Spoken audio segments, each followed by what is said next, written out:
कामदेव का आश्रम। दूसरे दिन ब्राह्म मुहूर्त में निद्रा त्याग कर मुनि विश्वामित्र तृण शैयाओं पर विश्राम करते हुए राम और लक्ष्मण के पास जाकर बोले, हे राम और लक्ष्मण, जागो, रात्रि समाप्त हो गई है। कुछ ही काल में प्राची में भगवान भुवन भास्कर उदित होने वाले हैं। जिस प्रकार वे अंधकार का नाश कर समस्त दिशाओं में प्रकाश फैलाते हैं, उसी प्रकार तुम्हें भी अपने पराक्रम से राक्षसों का विनाश करना है। नित्य कर्म से निवृत्त हो, संध्या उपासना करो, अग्निहोत्र आदि से देवताओं को प्रसन्न करो, आलस्य को त्यागो और शीघ्र उठ जाओ, क्योंकि अब सोने का समय नहीं है।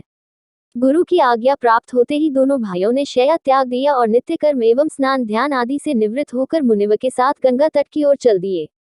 वे गंगा और सरयू के संगम, जहाँ पर ऋषि मुनियों तथा तपस्वियों के शांत व सुंदर आश्रम बने हुए थे, पर पहुंचे।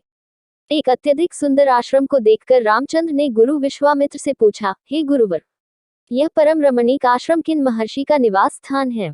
राम के प्रश्न के उत्तर में ऋषि विश्वामित्र ने बताया, हे राम, यह एक विशेष आश्रम है। पूर्व काल में कैलाशपति महादेव ने यहाँ घोर तपस्या की थी। संपूर्ण विश्व उनकी तपस्या को देखकर विचलित हो उठा था। उनकी तपस्या से देवराज इंद्र भयभीत हो गए और उन्होंने शंकर जी की तप को भंग करने का निश्चय किया।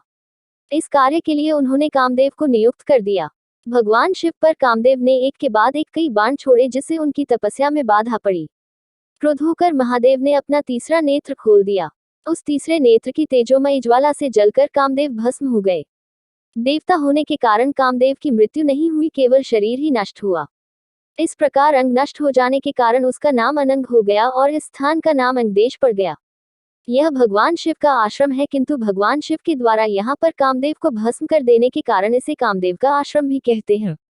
गुरु विश्वामित्र के आदेशानुसार सभी ने वहीं रात्रि विश्राम करने का निश्चय किया। राम और लक्ष्मण दोनों भाइयों ने वन से कंद मूल फल लाकर मुनिव को समर्पित किए और गुरु के साथ दोनों भाइयों ने प्रसाद ग्रहण किया।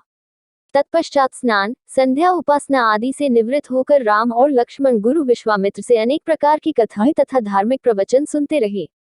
अंत में गुरु की यथोचित सेवा करने के पश्चात आज्ञा पाकर वे परम पवित्र गायत्री मंत्र का जाप करते हुए तृण शैयाओं पर जा विश्राम करने लगे।